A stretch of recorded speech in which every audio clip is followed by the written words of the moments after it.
Tapi jujur masih denial kalau aku hamil. Lu 7 bulan hamil and you still in denial. Lu positif, lu ngerasa dan tendang. Itu siapa yang nendang emang? Gua kah? Yo chat, sorry kalau muka gua agak lepek, rambut gua agak kacau, baju gua agak berantakan, masih pakai baju pergi dan sebagainya. Tapi gua baru bosan banget gua pulang. Tapi ya, I don't know, I just wanna make a video. So, let's get it on. Halo semuanya, welcome back to Reading Your Confessions with Ano. Seperti yang kalian tahu lah, pokoknya kalian ngerti lah. Udah 80 episode anjir, nggak mungkin ini episode pertama yang kalian tonton. Ya seperti yang kalian tahu, di sini gue bakal bacain pengalaman saja dan juga confession dari netizen yang paling aneh, paling bodoh, paling menyeramkan, paling menjijikan atau apapun itu secara anonim. Dan buat kalian yang mau ikutan sharing cerita atau pengalaman aneh kalian, link ada di deskripsi video ini atau nggak ada di bio Instagram gue, itu juga bisa. Oke lah, tanpa berlama-lama, mari kita mulai.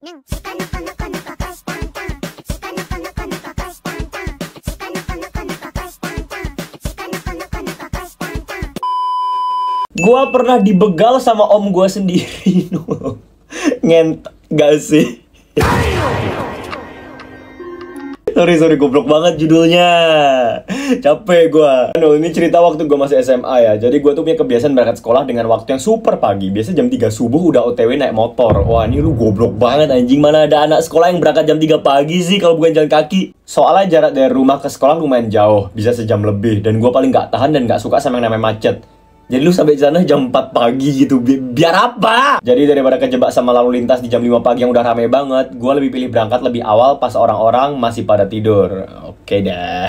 Setiap harinya rutenya sama aja sih sebenarnya. Jalanan sepi, udara masih dingin, dan cuma ada beberapa orang yang lewat. Yang biasanya bapak-bapak atau enggak ibu-ibu yang mau ke pasar gitu deh, Nul. Akan tetapi ada satu daerah yang selalu bikin bulu kuduk gue berdiri. Daerah itu gelap, banyak pabrik kosong, dan katanya emang agak angker. Tapi karena udah biasa lewat situ ya, puji Tuhan gue nggak terlalu mikirin. Nah, tapi nih Nul, sampai suatu pagi rutinitas itu berubah jadi pengalaman paling menakutkan dalam hidup gue. Awal mulanya semua terasa biasa aja, jalanan sunyi, cuman suara motor gue sendiri yang kedengeran. Tapi entah kenapa gue ngerasa kayak ada yang ngikutin gue dari belakang, Nul. Gue sempet mikir kayak mungkin cuman orang lewat aja kayak gue. Tapi setiap kali gue nambah gas, suara motor di belakang gue juga jadi ikut cepetan gitu loh. Rasanya makin lama makin deket, ngikutin gue, Nul. Jantung gue mulai deg-degan hebat. Gue coba buat tetap positive thinking dan terus jalan aja. Sampai akhirnya motor itu nyalip dari samping sambil teriak. Dan saat gue nengok, gue liat salah satu dari mereka bawa senjata tajam. Tau gak sih chat, kayak one of the reason kenapa menurut gue setan itu nggak lebih serem daripada manusia. Itu tuh salah satu mimpi terburuk gue itu adalah kena begal, chat. Dan jujur, gue kan suka nge-gym malam-malam ya, kayak jam 2 pagi, jam 3 pagi. Sometimes I still go to the gym. Dan kadang gue bisa balik kayak jam 4 pagi gitu. Karena ya kerjaan gue biasanya baru kelar malam. Gue kerja dari sore sampai malam. Terus dari malam sampai sore gue tidur. Sorry, maksudnya dari pagi ke sore gue tidur. Nah, tapi itu kan gue tuh pulang dari gym kan selalu jam 3, jam 4 gitu. Nah, gue tuh selalu bener-bener was-was banget anjir. Gara-gara tiap ada motor yang lambat di belakang gue udah mikir kayak, wah ini anjing mau ngebegal gue. Makanya kadang tuh ya gue nggak ngerti, dan kadang gue tuh idiot banget. Gue tuh pengen sok-sokan tahu orang ini tuh emang ngikutin gue biar dia takut gitu. Jadi kadang tuh kalau ada orang di belakang gue agak lambat gitu, gue bakal ngomong kayak, gue tahu kok lu ngincer gue. Maksud gue kayak, gue udah umur 20-an anjir, kenapa gue masih gitu ya? Dan jujur, of course I know that it doesn't work. Kayak kalau dia emang mau begal gue tinggal dilempar pakai pisau juga gue PA, gue mati. Jadi buat kalian semua yang lagi nonton ini, jangan ditiru, jaga diri kalian, jangan keluar malam-malam, oke? Di sana gue langsung panik karena mereka bergalnya berdua, yang satu nyetir dan satu lagi megang pisau. Gue hampir oleng karena waktu itu mereka nyerempet motor gue. Gue otomatis ngerem mendadak dan dalam hitungan detik mereka udah turun dari motor. Salah satunya langsung nunjukin senjata tajam ke arah gue sambil maksa minta kunci motor. Gue tremor banget, Nul, kayak nggak bisa mikir apa-apa juga. Akhirnya gue cuma bisa nurut. Gue lempar kunci motor gue ke arah mereka. Tapi pas gue liat wajah orang yang megang senjata tajam itu, gue langsung kayak kaku, Nul. Gue mikir kayak, wait, ini siapa ya? Kenapa mukanya familiar banget? Gue sempat berusaha buat ngeliat lagi, just to make sure, just in case apa yang gue liat itu kayak apa yang gue ingat. Dan ketika gue sadar siapa itu dia, Nul, rasanya dunia berhenti sesaat. Orang yang mau ngebegal gue itu om gue sendiri, om kandung gue, Nul. Secara spontan gue teriakin namanya, sebut aja namanya Om Solihin. Jadi gue teriakin kayak, Om Solihin goblok! Alamak, dia langsung diem. Kita tatap-tatapan waktu itu, Nul. Mukanya kelihatan kaget banget, kayak nggak nyangka yang dihadapin itu gue. Beberapa detik suasana hening banget. Lalu dia turunin senjata tajamnya, ngambil kunci motor yang tadi aku lempar, terus nyodorin balik ke gua sambil ngomong secara perlahan. Please, jangan ngomong ke siapa-siapa ya, Neng. You kinda fucked up though. Ini keponakan lu ceritanya ke seluruh dunia gara-gara dia cerita ke gua, anjing. Ini minimal yang nonton berapa nih? 10.000, 20.000, 30.000, nggak tahu. Gue nggak bisa ngomong apa-apa. Gue cuma bisa ambil lagi kunci motor gue yang dikasih sama Om Solihin. Lalu kabur sekenceng-kencengnya dari itu. Tangan gue gemetaran, napas gue sesek, dan sepanjang jalan gue cuma bisa mikir, barusan hampir aja gue dibegal sama keluarga gue sendiri.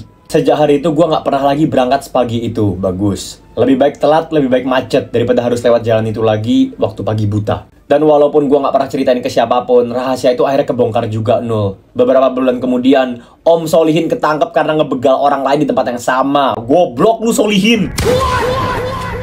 Beritanya sampai masuk ke berita lokal, lengkap dengan rekaman CCTV pabrik di dekat situ. Dan semenjak itu gue nggak pernah datang lagi ke acara keluarga. Bukan karena benci, tapi karena takut ketemu sama Om Solihin. Ya segitu aja sih, Nul. Pelajaran yang bisa kita ambil dari cerita gue cuma satu, Nul. Stop melakukan tindakan kriminal ya, binatang berkaki 4 yang bisa menggonggong. Jujur ya, Sender ya. Jujur nih, gue bukan yang nggak mau negatif thinking atau gimana gitu ya ke om lu ya. Tapi I feel like if you didn't call his name, kayak misal lu nggak panggil nama dia, gue rasa lu bakal tetap dibegal anjing sama itu om-om. Karena bukannya gimana, but he had a plenty of time, dan dia jelas-jelas ngeliat muka lu gitu loh di awal. Gue nggak tahu lu pakai helm atau nggak, tapi harusnya tetap kelihatan lah meskipun itu gelap-gelap. Karena buat ngebegal tuh tetap perlu cahaya kan. So I feel like itu Om Solihin sadar itu lu, tapi ya dia berharap lu nggak sadar dia. Paham gak sih? So like at the end of the day, tujuan yang pembegal adalah untuk membegal. Terserah itu siapa, yang penting dapat barangnya. Jadi misal kalau lu nggak tahu itu dia om lu sendiri, ya motor lu bakal diambil terus dijual, dan lu nggak bakal tahu itu siapa, dan Om Solihin juga kayak bakal bodo amat aja karena lu nggak tahu itu Om Solihin. But yeah, fuck Om Solihin. Alright, Sherry, kita sekarang bakal baca cerita kedua, oke? Gua dianggap fanboy sama pacar gue yang gay, dalam kurung gue cewek tulen dan gue punya titiu. Halo Nol, panggil aja gue Aiden. BTW thanks ya udah mau dengerin cerita gue. Dan jujur ini antara sedih sama kocak sih. Kayak kenapa sih gue bisa gitu dulu. Anyway, first of all, ini poin kejadiannya pas gue masih SMA. Gue pacaran sama satu cowok yang lebih tua 3 tahun daripada gue. And we've been dating for 5 years. Buat lu pada yang gak ngerti bahasa Inggris ya nih ya, yang kadang nanya-nanya di komen kayak, Nul, maksudnya itu bahasa Inggris, belajar bahasa Inggris. Tapi, we've been dating for 5 years, artinya kita udah pacaran selama 5 tahun. Jadi gue awalnya pacaran sama dia tuh SMP kelas 7. Lagi zamannya COVID itu, Nul. Mainlah gue game kayak Valorant. Alamak, game itu lagi. Tapi gue bukan pakai server Indonesia gitu, Nul. Pakai server luar. Dan gue ketemulah sama satu cowok ini. Sebut aja nama dia Michael. Awalnya gue kira dia foreign. Gue kira dia orang luar negeri. Ternyata dia orang Indo yang blasteran gitulah. Ya udah, habis itu time skip beberapa minggu. Gue jadi sering main sama dia dan juga teman-temannya. Dan gue baru tahu kalau ternyata di sana dia gay. Dan posisinya itu dia masih kelas 3 SMP. Tapi dia udah punya 7 mantan yang fully cowok semua. Gua awalnya bodo amat lah itu dia, lu goblok. Maksud gua kayak, if you knew that he's fully gay, then why did you even try? Kalau lu tahu dia emang gay ngampet, ngapain lu masih mau sama dia, anjing? Kayak, he's gay. Ya udah, makin lama gue makin suka sama dia karena dia bener-bener se-heavenly cakepnya gitu, Nul. Kayak malaikat turun dari surga, alias cakep banget, jujur alay. Dan selain itu dia tahu cara nge-treat orang kayak super duper gentleman. Dan akhirnya gue confess lah, dan surprisingly dia mau, Nul. Lah gue shock dong, kayak nih orang mau sama cewek. But I don't think about it too much. Dan itu lagi kegoblokan lu sekali lagi di sana. Lu kira lu apa? Superhero lu menyelamatkan dia kak. Oh my god, gue berhasil buat dia dari gay jadi straight atau bisexual. Kagak! You're not special! Itu agak jahat. Akhirnya gue bareng lah sama dia, Nul. Dan FYI, gue itu dulu tomboy banget. Sampai dulu gue sering cut mullet dan juga French crop. French fucking crop! Yo, mullet I get it. Wolf cut I get it. French crop though. Lu ke barak militer apa gimana? Gua kira dulu itu nggak jadi masalah. Sampai gue berniat buat panjangin rambut biar jadi lebih feminim. Tapi gue ngerasa kok dia agak jadi menjauh setiap kali gue menjadi lebih feminim. Sampailah pas gue kelas 1 SMA udah mau naik kelas. Dia pergi ke Kanada karena kuliah kan, Nul. Dan akhirnya LDR. Dan disinilah titik baliknya hubungan kita. We both were red flags, Nul. Kita berdua sama-sama red flag. Dia yang craving too much attention karena punya mommy issues. Dan gue yang bener-bener avoidant. Gue tahu itu semua salah, makanya selama 5 tahun itu kita selalu putus nyambung. Ya, tipikal cinta monyet. Dasar avoidant. Sampai akhirnya dia kuliah di Kanada, dia semakin jarang balas chat DM gua, Nol. Padahal dia ini kan clingy banget, nggak bisa ditinggalin. Tapi di sini dia bener-bener kayak orang yang beda gitu. Ya udahlah, gua berusaha buat telusuri gitu, Nol. Untungnya ada teman gua juga satu kampus sama dia. And you know what? Ternyata dia lagi deket sama cowok, Nol. Cowok fanboy. Dalam kurung, he's kinda pretty though. Dia cukup lumayan cakep, mirip sama elu gitu, Nol. Can we not do this, guys? Kayak okay, I get it. Kan bilang gue cantik. Ya, paham, benar. Tapi kayak setiap ada comparison yang cantik-cantik gitu, you don't gotta say my name though. Kayak lu gak usah sebut nama gua. Gak penting. Panggil aja cantik udah, gak usah sebut guanya. Anyway, cowok ini kita panggil aja si Nev, Nul. Itu tuh cuma teman kelompok katanya. Tapi teman kelompok mana yang ke kafetaria bareng, apa-apa bareng, even ke dormitorinya bareng. Jadi you know lah mereka ngapain di sana. Apalagi parahnya dia confess ke teman-temannya ini, dalam kurung include temen gua, kalau dia pacaran sama gua karena dia nganggep gua boti. Dan yang lebih gongnya lagi, ternyata selama 5 tahun pacaran itu dia suka jajan fanboy dalam atau luar negeri. Dan itu berapa kali dia sempat lakuin saat dia masih minor. Dan Nev ini cuma salah satu fanboy dia yang baru ketahuan. Jajan fanboy. With all due respect, what the fuck is jajan fanboy? Jajan? Jadi gini no. Karena dulu gua tomboy, jadi dia suka gua as a boy. Dia suka gua tuh bagaikan gua laki-laki. Which is crazy, Nul. Dan dulu juga dia selalu talking to me seolah-olah gua laki-laki. Tapi awalnya gua nggak ambil pusing. Dan dia bilang ke teman-temannya itu kayak, ah udahlah balikan sama Aiden mah gampang. Gua tinggal kayak mohon dikit aja udah bisa balikan sama dia. Udah deh, gua mau nyicipin Nev dulu. Nyicipin! Gue makin shock dan bener-bener kalang kabut, Nul. Gue nggak berani chat dia. Gue langsung block semua yang berhubungan tentang dia. Di situ gue lagi musim ujian. Sampai gue masuk rumah sakit karena gue ngedown parah saat itu. Kayak even cinta monyet, tapi siapa sih yang nggak bakal sedih setelah 5 tahun pacaran digituin? Jujur nggak ada hubungan sama cinta monyet. Siapapun itu, mau cinta monyet atau enggak. Ini kalau ngerasain gini, oh my god. Stres banget anjing. Well yeah, of course dia nyariin gua. Tapi beberapa waktu nggak gua gubris, Nul. Sampai akhirnya dia balik ke Indo pas lagi libur semester. Dia langsung cari gua dan paksa gua buat ketemuan. Akhirnya gua ketemuan lah. Tapi pas di sana badan gua gemeter dan gua udah berusaha buat tahan nangis. Even if gua, ya salah ngomong tuh. Even kalau gua pun avoidant, Nul, gua nggak pernah expect dia bakal anggap gua gampangan, bohongin gua selama ini dan selalu anggap gua bukan wanita. Soalnya selama 5 tahun itu bener-bener draining banget, Nul. Dia emang orang yang super duper kaya, bahkan bisa dibilang konglomerat. Akan tetapi keluarganya kacau balau, acak-acakan. Dan gue yang harus nanggung dia setiap dia curhat, setiap dia ngedown. Itu gila, draining energy banget. Dan bener aja Nul, kalau pas ketemuan dia masih acting kayak golden retriever gitu. Trying to manipulate me, gue udah gak kuat. Gue bilang ke dia kalau gue udah tahu semua kebusukan dia. Dan di situ gue tampar dia, bagus banget. Abis itu gue langsung out dari sana. Dan itu kejadiannya udah setahun yang lalu. Dia masih berusaha buat reach out gue, tapi gue kayak big no. Dia juga sering kayak yang, you know gak sih Nul, kayak I'm rich, you pasti mau sama I. Kayak dia bener-bener arogan anjir. Damn, anak pik kah? Padahal gue gak pernah sekalipun minta sepeser uang sama dia, Nul. Jadi ya sampai sekarang emang masih sakit aja. And there's a little piece of my heart yang bilang bahwa ini semua bohong. Karena dia itu sweet banget, Nul. Sumpah deh, ini kayak the first time I've been in a relationship and he's my first love. So ya, itu aja sih pesan dari gua. You cannot change anyone. Karena dulu gua kira gua bisa change dia dari yang gay jadi suka cewek. Ternyata enggak. So big thanks ya, Nul. Oke, lu sedih dan dia bangsat, tapi jujur lu juga kegeeran. Like I get it if he's a bisexual. Kalau misal kayak dia bi, oke, gua paham. Terserah lah itu. But if he's fully gay, itu lu maksa anjir. Being a gay is not a choice. Kayak lu nggak bisa ngatur itu anjing. Yang ada lu jadi eksperimen. Ya udahlah, anyway, lu semangat terus ya men ya. Lain kali cari yang pasti-pasti aja, jangan coba-coba. Mau dia seganteng kayak turun dari surga kayak, bodo amat. Ya udahlah, semangat. Alright, intermezzo sedikit teman-teman sekalian. Buat kalian semua yang suka banget nontonin confession gue kayak gini, atau sekedar suka sama gua, atau sekedar suka sama gua lagi, itu kan gak harus nunggu pas gua lagi upload video doang. No, karena hampir tiap hari gua live jam setengah 8 malam WIB. Di sana gua bacain confession, gua seru-seruan sama kalian, kita react bareng, kadang review Wattpad, dan yang paling gong, gua bakal listening to y'all's confession in real life. Ini yang mau lahiran umur 13 tahun, kayaknya nggak bisa lahiran normal. Maksud gue in real time. Tapi intinya kayak gue gue dengerin confession kalian secara langsung cuy. Jadi kalian cerita gue dengerin. Dan itu banyak viewers lainnya juga yang nonton. Kadang kayak 800 orang, 1000 orang, 700 orang. Ya you name it. Maka dari itu jangan lupa buat nyalain bell notifikasi biar kalian dapat notif live gue, dapat notif gue upload video, shorts or whatever it is. Just turn it on. Gua hamil dan melahirkan, semuanya gua urus sendiri. Hai Kak Nul, panggil aja aku Luna. Aku mau cerita di sini karena aku nggak berani cerita ke siapapun.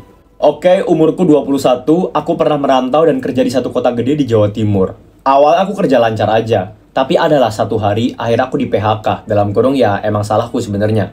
Di situ aku agak stres lah ya, karena aku merantau sendirian, bener-bener nggak punya kenalan dari rumah. Tapi ada sih kenalan cowok dapat dari tele gitu, udah 7 bulan kenal. Jadi gue bener-bener kemana-mana sama dia. Aplikasi itu lagi. Singkat cerita kan, aku depresi karena aku nganggur Nul. Dan tahu gak dia nyaranin aku kerjaan apa? Dia nyaranin gue buat main APK ijo. Maybe you know what I mean. APK buat nyewa gitulah pokoknya. Dan di situ aku udah usaha nyari kemana-mana kak, tapi nggak ada yang nyantol satupun selama 2 bulan. Ya udah di sana aku mikir lah aku mau makan apa. Pikiranku nggak tahu kemana. Ya udah aku iyain aja. Diajarin lah sama dia, babi bu gitu. Mulailah aku coba di satu hotel dulu, yang nyaranin juga dia. Dan mulailah sehari itu 1-2 customer. Tapi kayak aku tuh tipe introvert gitu loh, jadi ngangong-ngangong gitu kak, karena itu first time gua. Ya udahlah ya, pertama-tama aku masih pakai pengaman kak, tapi lama-lama aku udah mulai merasa jago dan semakin pro setelah sebulanan jalan lebih. Dan ada nih mulai ada customer yang minta nggak pakai. Di sana aku panik, kayak terpaksa nggak iyain, dan bener aja dia keluarnya di dalam. Panik dong aku Nul, aku langsung lari ke kamar mandi kan, nyoba bersihin sebisaku sambil ngamuk-ngamuk ke customer tadi. Dan udah, tapi aku nggak kapok kak karena kejadian itu. Karena aku ngerasa kayak masih aman aja, aku nggak hamil. Karena masih mens setelahnya, ngerasa jago, jadi kalau ada yang mau nggak pakai, aku nggak apa-apa. Tapi harga rate-nya aku naikin. Lu apaan sih? Lu influencer kata gua, lu tiktoker, lu youtuber. Red card apa ini? Hahaha, jadi so iye banget gua. Dan itu aku ngerasa kayak mulai capek lah sama kondisi ini. Tapi akhirnya aku off 1 bulan gak kayak gitu lagi. Karena aku merasa masih punya simpanan uang buat bulan-bulan berikutnya. Nah ini nih bulan dar-dadornya no. Bulan berikutnya aku telat mens. Dan mulailah aku ngerasa mual-mual terus gak nafsu makan. Dan tiap makan pasti keluar selama sebulanan gitu. Gue bener-bener kesiksa banget. Dan di sana aku gak nyangka kalau aku udah hamil. Aku cuma ngerasa kalau aku sakit mah aja. Karena emang kadang kambuhnya gak ngotak. Dan bulan keduanya aku mulai denial. Kok masih telat mens nih? Beli test pack nggak berani. Tapi akhirnya aku coba tes pakai cara tradisional gitu. Dan bener, positif. Jujur lemes banget. Bulan ketiga gue masih denial. Tapi mulai ngerasa agak beda sama badanku. Bulan keempat aku memutuskan buat pulang kampung aja. Karena duitku udah habis. Jadi aku pulang kampung dalam keadaan hamil. Sampai ke rumah emang masih belum kelihatan perutku. Tapi mulai bulan kelima, mulai bulet tuh. Dan mama aku sering notice. Dan aku cuman panik bilang kayak ini lemak doang kok sambil cubit-cubit perutku yang emang gendut. BTW emang aku emang agak gendut gitu. Jadi aku bisa nutupin. Jujur kalau kalian lihat kenapa gue miring-miring itu. Tadi pas gue baca cerita kaki kiri gue lagi kesemutan ini sekarang. Sumpah. Mulai bulan ke-7 makin kerasa tendangannya woi. Terus jadi sesek dadaku. Sakit dadaku. Canda-canda. Kalau bungkuk atau jongkok juga sering ngap gitu. Tapi jujur masih denial kalau aku hamil. Lu 7 bulan hamil and you still in denial. Lu positif, lu ngerasa dan tendang. Itu siapa yang nendang emang? Gua kah? Singkatnya pas lagi udah 9 bulan hamil mendekati HPL, pas hari sebelum lahiran aku ngidap kayak jor-joran beli jajan apa aja dan semua bener-bener aku makan. Alamak, besok malamnya pas malam langsung mules banget. Di bawah aku panik sakit banget karena aku nggak pernah perih gini kalau mens. Dan itu sakitnya bertahap dan berkelanjutan kayak tiap berapa menit 1 kali gitu pokoknya. Di sana aku masih sempat-sempatin buat scroll TikTok sambil cari info tentang lahiran. Saking nggak kuatnya aku bolak-balik dari kamar mandi. BTW itu udah 1 jaman dan itu sakitnya berlanjut sampai jam 4 subuh pagi. Jujur lemes banget dan gue memutuskan buat stay di kamar mandi aja. Tiduran, kaki ku angkat 1, gua taruh di WC duduk, terus aku push itu bayi.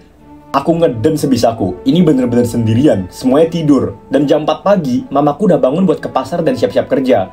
Aku ngeden sambil teriak dikit buat nyoba tanpa suara. Padahal dalam hatiku cuman kayak, jangan teriak, jangan teriak, jangan teriak. Aku ngeden sampai jam 5-an. Ini sambil kuraba-raba dah, bukan seberapa. Sambil aku posisiin yang nyaman buat aku. Dan yap, si dia bayinya keluar jam setengah 6-an sambil posisi aku lagi berdiri. Bayinya jatuh, terus plong. Bayinya cowok nu, ganteng banget. Jatuh dan plong. Lu sakit banget dah. Lu describe kayak lu lagi berak anjir, that's your kid. Pas dia mau aku gendong, kok aneh. Kayak dia diem, nggak nangis. Gue pikir kayak kenapa? Agak pucat juga kayaknya, dan kepalanya juga penyok. Di sana aku panik. Apa aku kelamaan nahannya atau gimana? Oh iya, terus selang 5 menit ari-arinya juga keluar sendiri karena aku posisinya jongkok sambil mandiin bayinya. Dan di situ aku langsung mikir kalau dia udah nggak ada. Terus aku bersih-bersih, aku gantiin semua bajunya dan sebagainya karena dia masih pendarahan. Aku pakein pampers dewasa punya kakekku dulu. Terus aku mikir gimana cara aku ngubur ini bayi. Pas tengah-tengah mikir, mataku udah mulai kunang-kunang. Aku hampir nggak bisa lihat apa-apa karena pusing banget kayak vertigo. Dan aku sempat pingsan bentar terus langsung bangun. Aku nyoba buat duduk di WC, terus kepikiran aku kubur di deket kali aja ntar siang. Karena rumahku deket kali. Karena aku lemes banget dan ngantuk juga, jadi aku buat tidur aja pagi itu. Dan bayinya udah aku bungkus dan masukin ke kardus.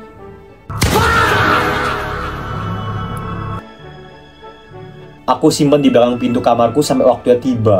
Dan udah siang, aku bawa dia. Aku dobelin pakai kresek lagi. Terus aku bawa serok buat nanem.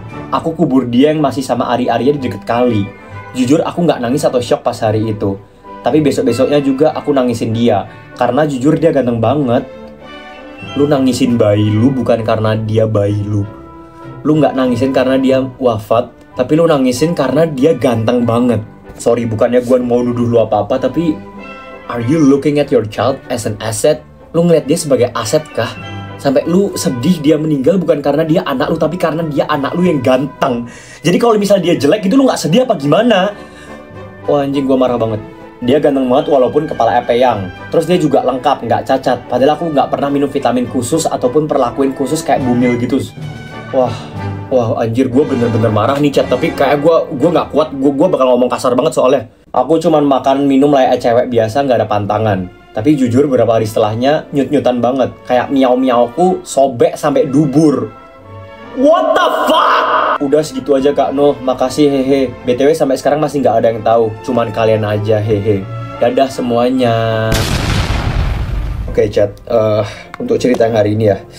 Sebenarnya kalau kalian mau denger respon gue bisa bikin satu video yang terpisah khusus buat ngerespon nih cewek. Kayak I feel like gue ngomong 20 menit nggak cukup buat ngata-ngatain nih orang. Tapi kayak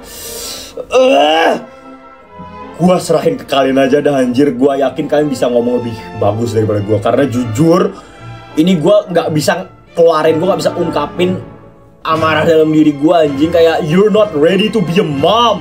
Yang korban tuh anak lu anjir. Oke deh, sorry. Sekian cerita pada hari ini teman-teman. Sorry kalau gue emotion banget buat cerita terakhir. Thank you buat kalian semua yang udah dengerin dari awal sampai habis. Dan mungkin kalian bisa tulis di antara 3 cerita itu cerita paling yang mana yang menurut kalian yang paling gong dan paling gila. And lastly, kalau kalian bener-bener nonton gue dari awal sampai habis, boleh dong coba buat komen apa ya? Vertigo. Dan buat kata-kata penutup, sekian, sampai jumpa dan sampai kita bertemu di episode berikutnya anak-anak. Bye.